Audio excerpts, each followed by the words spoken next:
लो भाई बब्बन, बन गई तस्वीर। जरा देखकर बताओ कैसी बनी है। अरे भाई मोहन, मेरी सलाह मानो तो तुम रहने ही दो। एक पेंटर बनना तुम्हारे बस की बात नहीं है। हाँ, तुमने सही कहा, मुझे भी कुछ ऐसा लगता है। खैर, आज शाम की गाड़ी से मैं शहर वापस जा रहा हूँ। कुछ जरूरी काम आ गया है। शहर से वापस आने के बाद तुमसे मिलता हूँ। मोहन अपने घर के दरवाजे पर ताला लगा देता है और वहां से चला जाता है। फिर उसी रात अचानक तेज हवाएं चलने लगती हैं। चारों तरफ डरावना माहौल बन जाता है। तभी मोहन की बनाई हुई पेंटिंग की वो औरत एक खतरनाक चुड़ैल में बदल जाती है और पेंटिंग से बाहर आ जाती है।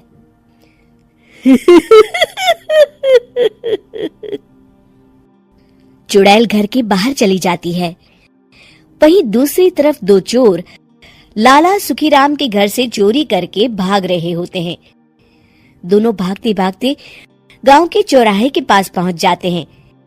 तभी अचानक वो चुड़ैल उन दोनों के सामने आ जाती है।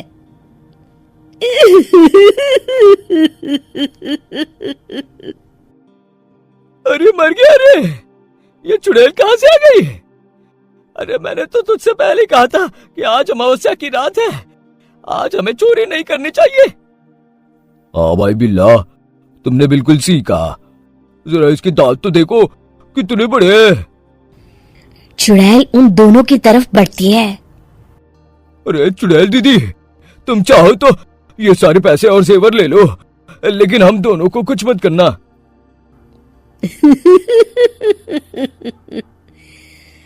पैसे और जेवर के लालच में तुम इंसान बिकते हो, हम चुड़ैल नहीं। तभी चुड़ैल उन दोनों चोरों को पुतले बना देती है।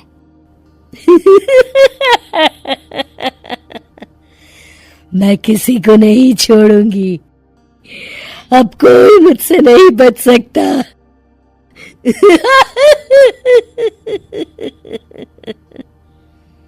चुड़ैल अपने अगले शिकार की खोज में वहां से चली जाती है। गांव की दूसरी ओर जाने पर चुड़ैल को हरिया, बिरजू और बब्बन दिखाई देते हैं। आज संडे है, आज कपिल शर्मा शो देखने का दिन है। जोर से बोलो। आज संडे है। मैंने नहीं सुना। आज संडे है, आज कपिल शर्मा देखने का दिन है। हाँ, ये हुई ना बात। अरे ये कपिल शर्मा कौन है जो ये लोग उसे देखने के लिए इतने उतावले हुए जा रहे हैं?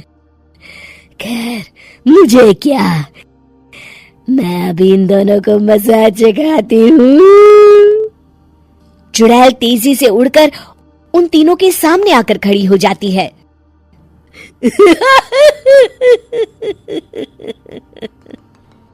कपिल शर्मा शो बाद में देखना, पहले मुझे देख लो। बब्बन चुड़ैल को देखते ही पहचान जाता है। अरे ये तो तस्वीर वाली औरत के जैसी दिख रही है, मुझे अभी नहीं मरना है। अरे भागो रे। तीनों वहां से भाग खड़े होते हैं। बब्बन तो किसी तरह अपनी जान बचाकर वहां से भाग जाता है, लेकिन हरिया और बिरजू को चुड़ैल पकड़ लेती है और उन्हें पुतला बना देती है।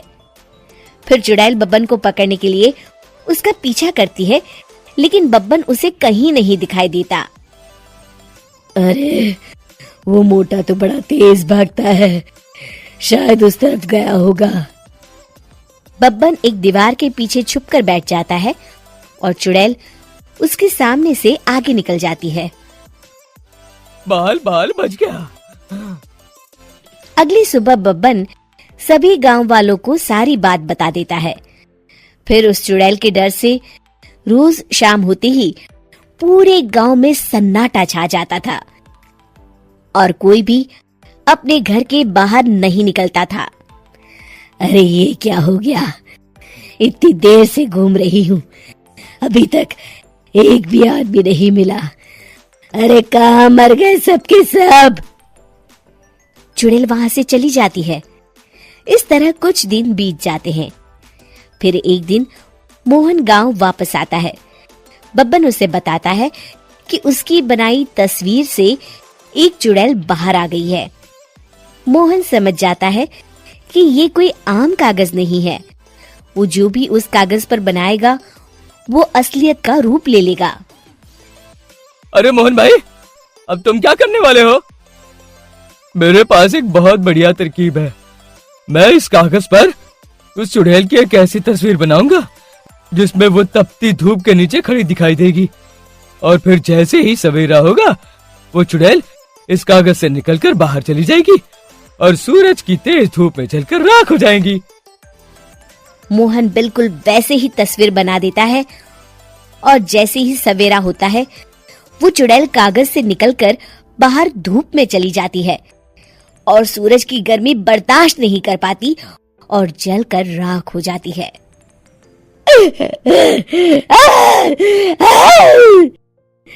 ये मुझे क्या हो रहा है? मैं सूरज की रोशनी बर्दाश्त नहीं कर सकती। मेरा पूरा शरीर जल रहा है। और इस तरह चुड़ैल के जलते ही पुतले बने सभी लोग पहले की तरह इंसान बन जाते हैं।